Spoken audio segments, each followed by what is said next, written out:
Vamos continuar então, gente, com a questão 11. Só precisamos mudar aqui o link, que houve um problema de conexão, mas vamos dar continuidade aqui. E a questão 11, trazendo sobre o controle social. Controle social, gente, Lei 8.142 de 90. E tá falando também dos conselhos e conferências de saúde que a gente já viu aqui, como eles são importantes e como eles caem nas provas, certo? Então, o primeiro item diz o seguinte: o Conselho de Saúde ocorre a cada 4 anos. Não, né? De novo aqui, ó, essa confusão, essa troca, né, de informações.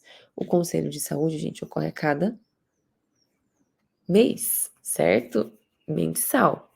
As conferências de saúde é que ocorrem a cada 4 anos, né? Para avaliar a situação de saúde, para propor diretrizes novas, para trazer formulação de políticas de saúde. Então, item 1 está errado. O segundo item aqui, a representação dos usuários nos conselhos e conferências de saúde deverá ser paritária em relação ao conjunto dos demais segmentos. Perfeito também, a gente já até comentou sobre isso aqui nas questões anteriores, certo?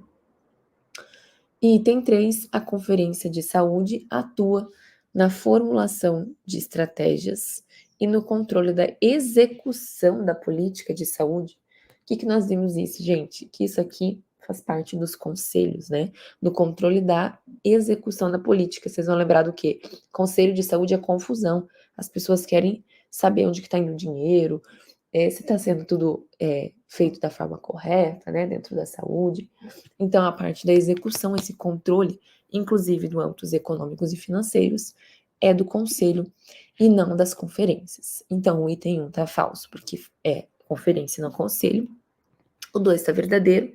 E o terceiro item está falso, porque é conselho e não conferência. Então, ele trocou as informações. Vejam como as bancas, né, a banca FGV, aqui, que é a questão da FGV, essa aqui, ela gosta de trocar mesmo as informações, né, de cada um. Então, fiquem muito atentos a essa parte. O que vocês vão sempre lembrar? Das diferenças entre conselhos e conferências, porque a FGV ama fazer essa troca entre elas. Então, vocês não vão cair nesse tipo de pegadinha aqui da banca, ok? Questão de número 12. Agora entramos aqui na parte do Programa Nacional de Segurança do Paciente. Segundo o Programa Nacional de Segurança do Paciente, quando uma instituição de saúde produz, sistematiza e difunde, sistematiza e difunde conhecimento sobre segurança do paciente, ele está colocando em prática qual aspecto? Qual, gente? Ó, valores, princípios, estratégias, objetivos ou diretrizes. Objetivos, né? Tanto que a gente estuda lá a parte dos objetivos de segurança do paciente de uma forma também um pouco mais aprofundada. Então, é exatamente isso. Quando a gente tem e sistematiza, né, os conhecimentos sobre o assunto de segurança do paciente, a gente está definindo objetivos. Então, perfeita a resposta aqui, letra D.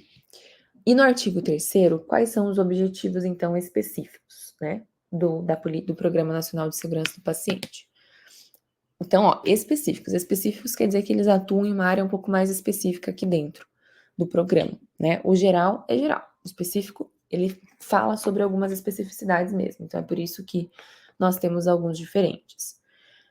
Promover e apoiar a implementação de iniciativas voltadas à segurança do paciente em diferentes áreas de atenção, organização e gestão dos serviços de saúde.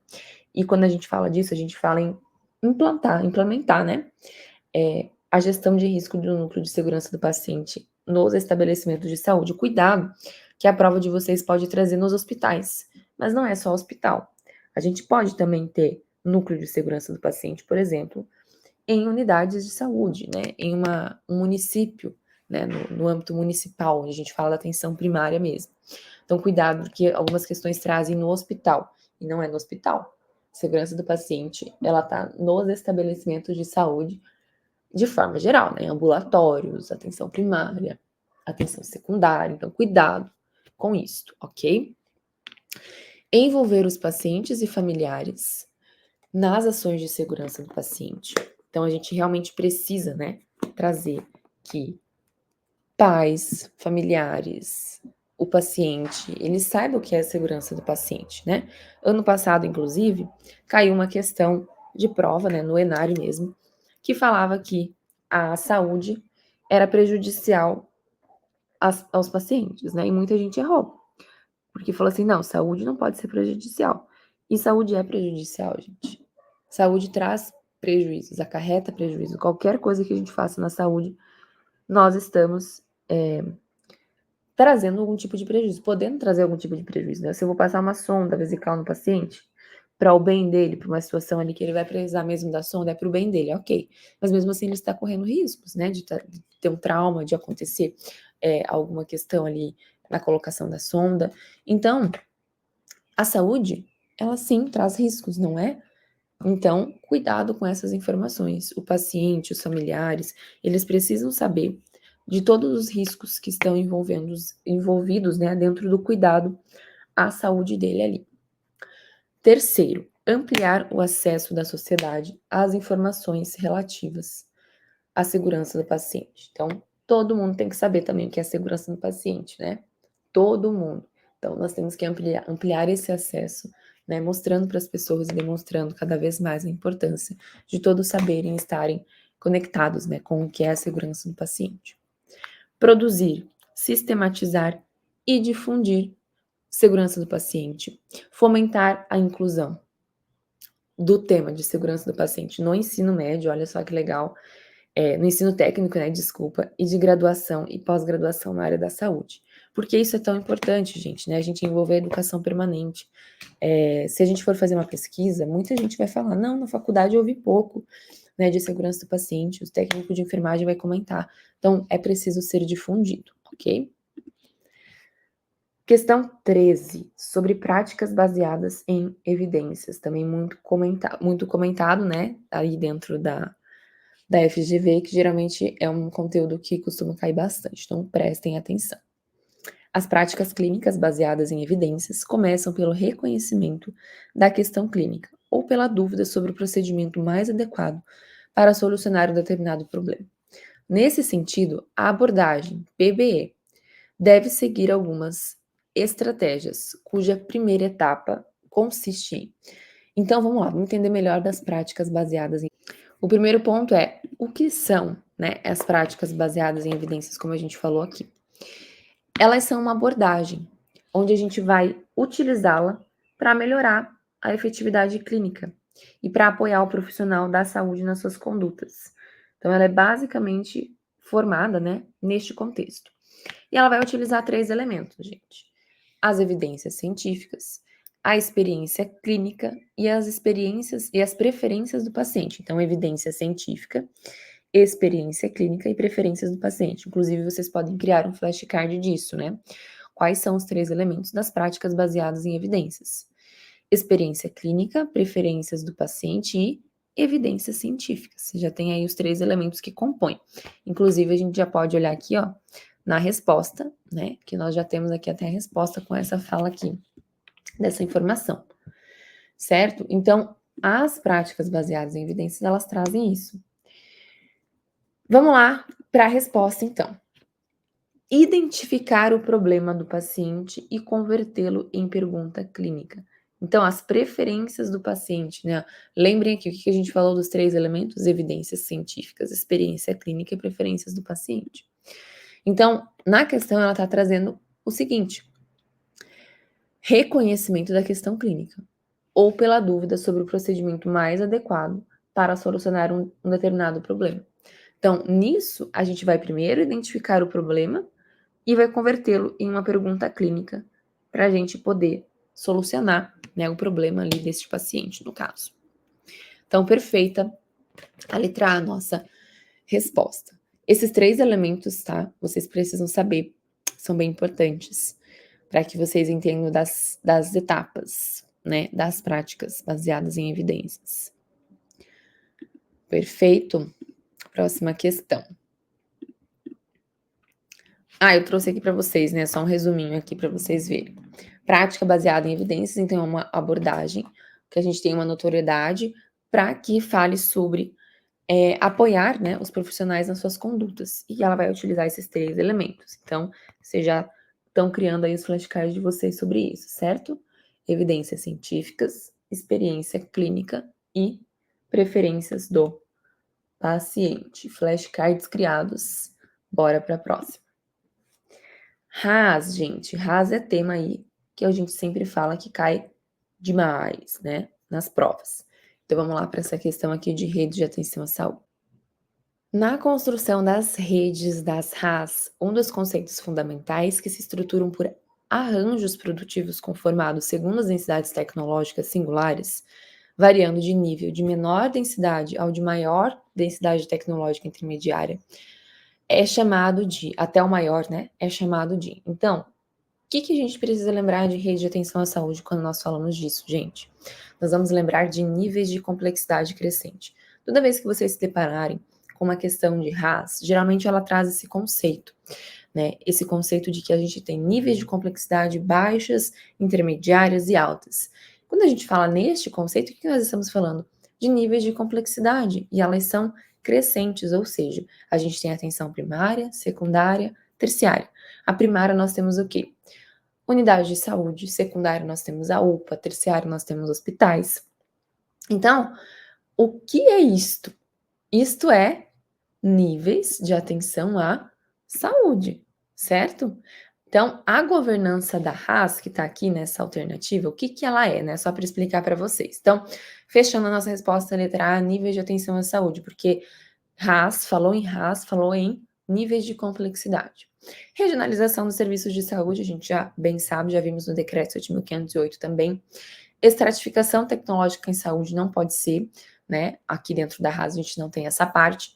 Governança, o que é? A gente tem a governança na RAS, mas ela é um arranjo organizativo uni ou plurinstitucional que vai permitir a gestão de todos os componentes dessas redes, de forma a gerar um excedente cooperativo entre os atores sociais em situação, e vai aumentar também a interdependência entre eles e a obter bons resultados sanitários e econômicos para a população adscrita.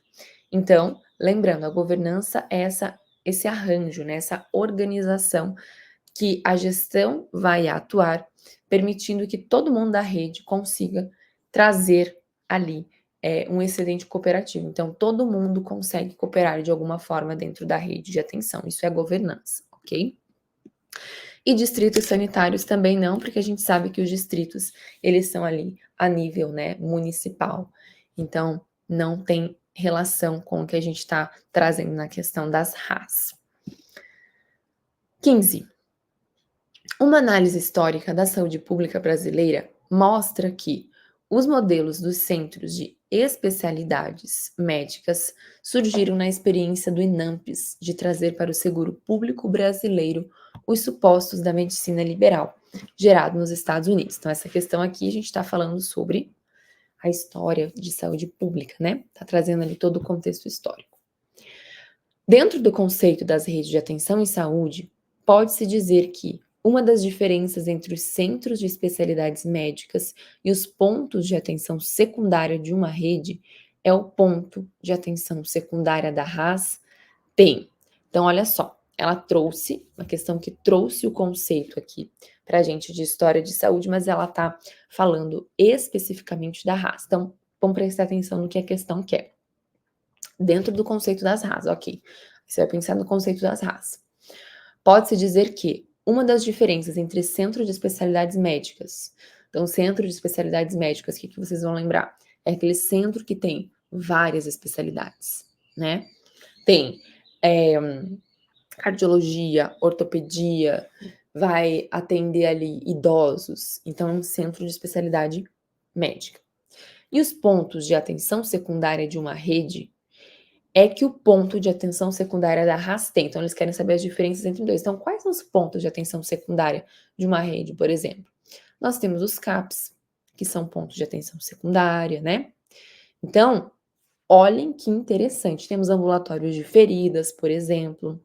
Então, ele quer saber as diferenças entre ambulatório de ferida, entre CAPs, para um local de especialidades médicas mesmo, então é só especialidades médicas. Qual a diferença entre eles? Letra A, função meramente assistencial. B, planejamento da oferta. C, acesso regulado pelos gestores de saúde diretamente do complexo regulador. D, atenção focada no cuidado multiprofissional. E E, unidade isolada sem comunicação fluida entre outros níveis de atenção. Então, a correta é a letra D, atenção focada no cuidado multiprofissional. Porque aí vocês vão lembrar, num centro de especialidades médicas, a gente vai ter basicamente médicos, ok? É muito similar, né, a uma clínica que você vai só médica, né, só vai ter médico. Só que se você olhar pela perspectiva do CAPS, por exemplo, a gente tem enfermeiro no CAPS, nós temos psicólogo no CAPS, temos médico no CAPS, mas é uma equipe multi. Então, essas são as diferenças entre a gente falar em um ponto de especialidade médica para os pontos de referência da atenção secundária como um todo. Fica fácil a gente pensar nesse lado, né? E aí aqui traz, né, algumas diferenças aos centros de especialidades médicas e os pontos de atenção secundária de uma RAS. Então, nas especialidades médicas, a gente vai planejar a oferta. Nos pontos da RAS, a gente vai planejar as necessidades daquela população. Nas especialidades médicas, é uma unidade isolada, sem comunicação fluida com outros níveis de atenção. Já na RAS, é um ponto de atenção com comunicação entre outros. Então, por exemplo, se eu tenho um paciente que ele vai no CAPS, a unidade de saúde também sabe. A unidade de saúde também está ali, né, acompanhando, também está ali sempre junto. Então, por isso temos as diferenças. Aqui, nos pontos de atenção secundária, então vamos para algumas outras questões. Tem a função assistencial, porém também supervisional, educacional e de pesquisa. Tem uma relação generalista e especialista também, tem esse conjunto, esse trabalho conjunto. Governo pela APS, no Centro de Especialidades Médicas, é autogoverno. Então, o médico, ele também tem as suas capacidades ali clínicas, né, de trazer os seus diagnósticos, mas não tem não tem essa função, né, a partir aí de uma gestão um pouco maior. Então, temos essas diferenças. Tranquilo a gente entender as diferenças com a prática, né? Questão de 16. É de competência das secretarias municipais de saúde a coordenação do componente municipal da atenção básica no âmbito de seus limites territoriais, de acordo com a política, diretrizes e prioridades estabelecidas. Assim, dentre as responsabilidades dos municípios estão, olha só, gente, dos municípios, certo? Ele está falando aqui, né, da competência das secretarias municipais, do componente municipal da atenção básica, ele quer saber o que compete ao município de fato. Então, vamos lá. Letra A. Definir e rever periodicamente, de forma pactuada, na Comissão Intergestores Tripartite, as diretrizes da Política Nacional de Atenção Básica. Se estamos falando, gente, de CIT, tripartite, nós precisamos da união. Então, não pode ser do município aqui, né? É algo muito maior, é algo muito, já uma instância maior. Então, letra A é da união e não dos municípios. Articular com o Ministério da Educação estratégias de indução às mudanças curriculares nos cursos de graduação e pós-graduação na área da saúde, visando a formação de profissionais e gestores com perfil adequado à atenção básica. Também está no âmbito muito maior, não é da atenção básica, não é dos municípios, desculpa essa definição. C. Fortalecer a estratégia de saúde da família na rede de serviços como estratégia prioritária de organização da atenção básica e destinar recursos estaduais para compor o financiamento tripartite da atenção básica. Se a gente está falando aqui da parte de estados, né, vou destinar esses recursos aos estados, nós estamos falando aqui de estados, né? Então, essa organização para compor o financiamento tripartite, estados. D, que é a nossa resposta, organização do fluxo de pessoas, então vai organizar o fluxo de pessoas, inserindo-as em linhas de cuidado, instituindo e garantindo os fluxos definidos na rede de atenção à saúde, entre os diversos pontos de atenção, de diferentes configurações tecnológicas, isso é a rede de atenção à saúde, integrados por serviços de apoio logístico, técnico e de gestão para garantir a integralidade do cuidado. Isso aqui está dentro da rede de atenção à saúde, então está um pouco mais específico, então isso quer dizer que é municipal. E a letra E, divulgar os relatórios de indicadores de morbimortalidade condensados por macro-região de saúde muito maior, com o intuito de assegurar o direito fundamental de acesso à informação, então é dos estados.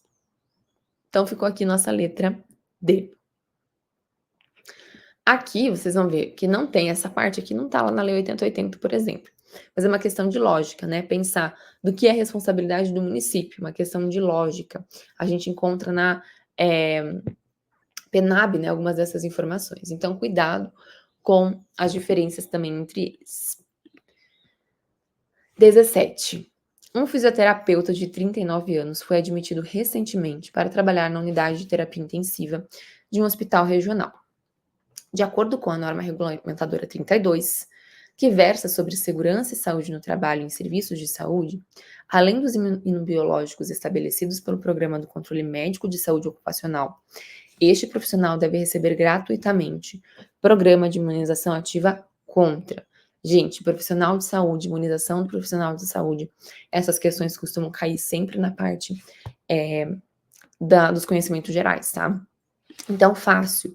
Tétano, difteria e hepatite B. Então, o profissional deve estar imunizado contra tétano, difteria e hepatite B. Aqui é que ele vai receber gratuitamente no programa de imunização, ok? Tétano, difteria e hepatite B. Já podem criar um flashcard sobre isso, ok? De acordo com a NR 32, quais são as vacinas prioritárias para profissionais de saúde? Tétano, difteria e hepatite B. Então, a todo trabalhador dos serviços de saúde deve ser fornecido gratuitamente programa de imunização ativa contra tétano, difteria e hepatite B. Então, esses são os três principais.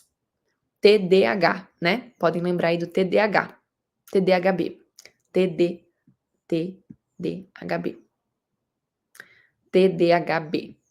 A gente vai com essas dicas aí que fica mais fácil, né? Pegar os mnemônicos. 18. Políticas específicas, gente. No contexto da Política Nacional de Saúde Integral de Lésbicas, Gays, Bissexuais, Travestis e Transsexuais, é atribuição relacionada ao Ministério da Saúde. Geralmente, as questões, né, das políticas, elas vão realmente trazer o que cabe, por exemplo, ao Ministério da Saúde, o que cabe ao município, o que cabe ao Estado é um pouco mais difícil, mas geralmente essas questões de políticas, elas trazem o que é atribuição do município, o que é atribuição da União. E não se preocupem porque não é igual a Lei 8080, é mais fácil da gente entender. Só que vocês precisam entender os conceitos também. Então, por isso que eu sempre falo para vocês, tem que entender o que é CIB, tem que entender o que é CIT, porque aí fica fácil de vocês responderem qualquer questão que traga essas definições para vocês. Vocês vão ver aqui, nesta. Vamos lá, ó. Do Ministério da Saúde União. Então, vocês sempre vão lembrar aqui. Se ele está falando do dono da empresa, da União, a gente precisa pensar em algo grande, em algo maior, em algo que não vai caber aos demais, certo? Então, vamos lá. Letra A. Distribuir e apoiar a divulgação da Carta dos Direitos dos Usuários da Saúde nos serviços de saúde, garantindo respeito ao uso do nome social. Sim, gente, é a letra A. Mas você pode olhar e falar, nossa, mas distribuir a carta? Sim, porque a carta não vai ser distribuída, né, para as pessoas. Ela é uma carta grande, então é uma carta que é feita por um órgão maior, pela União, pelo Ministério da Saúde, essa carta dos direitos dos usuários da saúde, certo? Então, essa carta, o Ministério da Saúde que vai distribuir ela para os estados, para os municípios. Então, a resposta correta é a letra A, perfeito, é o âmbito da União do Ministério da Saúde. Letra B. Conduzir os processos de pactuação sobre a temática LGBT na Comissão Intergestores Bipartite. Na verdade, aqui bipartite, a gente fala de Estado, certo? Se fosse CIT, estaria certo, porque aí a CIT é no âmbito da União, né? Comissão Intergestores Tripartite, União, Estados e Municípios. C. Efetivar a criação de espaços de promoção e equidade em saúde nos estados e nos municípios, é atribuição dos estados essa. D. Identificar as necessidades de saúde da população LGBT no município, já traz a resposta aqui. Se é no município, é do município, né? Não tem outra outra questão aqui é do município. E letra E, excluir os quesitos de identidade de gênero, não, né, gente? Vamos incluir os quesitos de identidade de gênero nos prontuários, nos documentos de notificação. Então, letra E errada, por conta da palavra excluir. O que mais cai na prova, então, dessa temática aqui, como eu comentei para vocês, que é o mais importante de vocês saberem? Vejam só, dentro da FGV e dentro do ENARE, as temáticas dessa população que mais caem são as seguintes.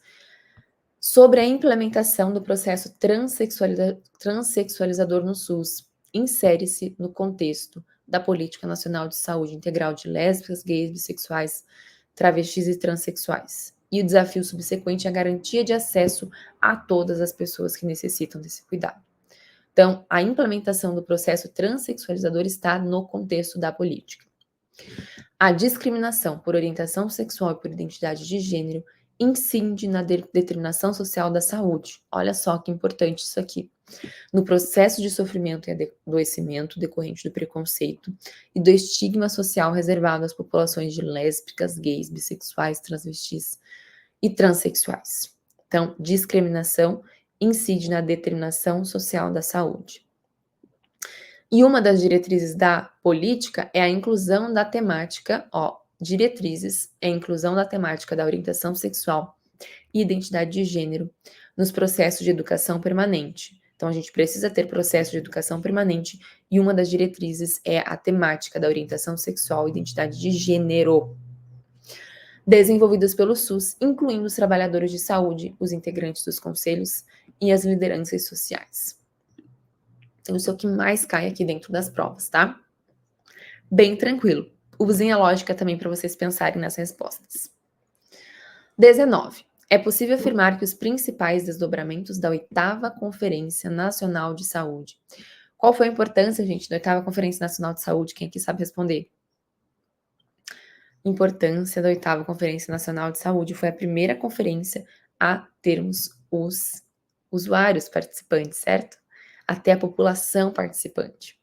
Então, aqui na questão, ela traz do que foi, né? O que se constituiu aqui? O que a gente teve a conformação do quê na 8ª Conferência Nacional de Saúde?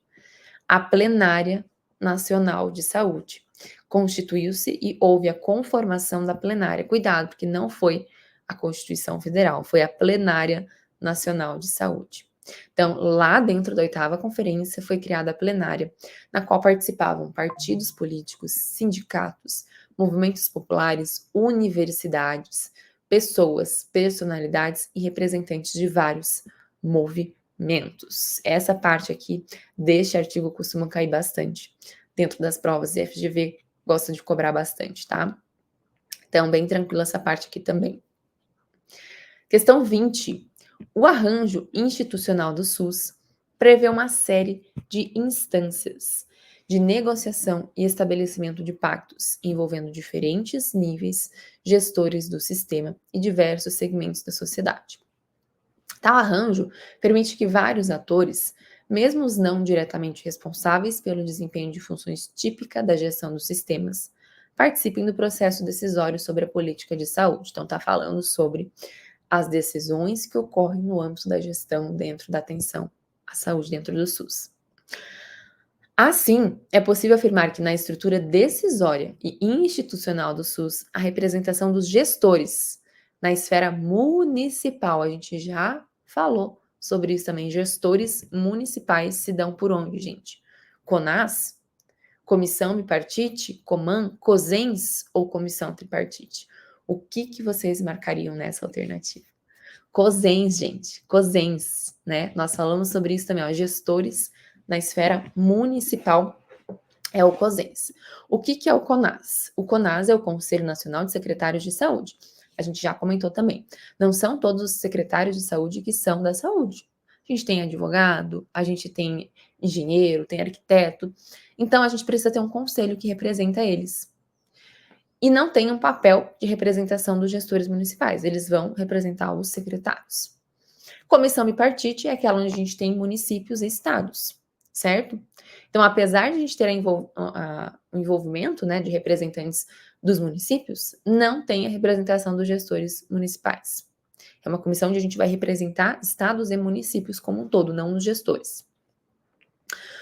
O COSENS, que é o Conselho de Secretarias Municipais de Saúde, representa os secretários municipais de saúde e é a entidade que dá voz aos gestores municipais no âmbito da saúde. Eu lembro muito disso porque eu tinha sempre um apoiador do COSENS. Então, quando eu estava atuando na gestão da atenção primária, tinha dúvida sobre alguma coisa, eu precisava ligar para o COSENS. Quem é aqui o meu representante do COSENS que me ajuda aqui no meu município? Então, ela ia lá e tirava as minhas dúvidas, todas as dúvidas que eu tinha, questões técnicas, né, ali para a atuação no município. O Coman, nada a ver, não tem nada a ver aqui com essa parte do SUS.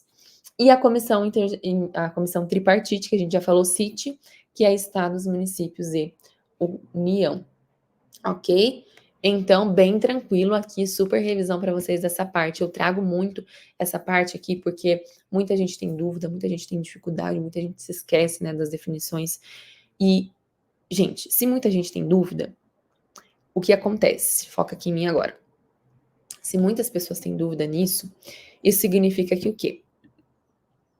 Vocês não serão essas pessoas. O seu concorrente será essa pessoa, mas você não. Porque, gente, tem muita gente que não sabe o que é CIT, que nunca nem estudou isso, que não tem ideia, mas vocês aqui já entenderam. Vocês já sabem as definições.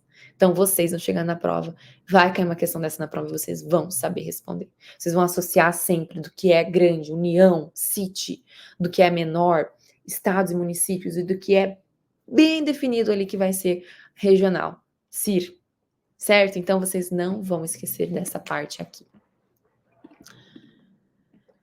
Ufa, gente, chegamos aqui na finalização da nossa parte da revisão do SUS. Fiquem atentos, porque agora vocês têm a fixação, né? Então, os exercícios de fixação de todas as temáticas. Os exercícios de fixação, lembrando, eles são exercícios que são bem prevalentes nas provas. Então, resolvam essas questões, criem o material de vocês, os flashcards de vocês, acessem o revisaço também do pré-prova, para que vocês possam ir para a prova com toda a organização, com todas as definições bem quentinhas na cabeça de vocês, combinado? Na próxima aula, que vai ser sobre revisão de específicas, antes da aula eu vou trazer para vocês alguns aspectos, né, de como você vai marcar as questões corretas na prova. Então, eu vou trazer algumas dicas para vocês em relação a isso, de concentração, de ansiedade também antes da prova. Então, fiquem bem atentos. Amanhã a gente se encontra no link da revisão de específicas. Um beijo e até!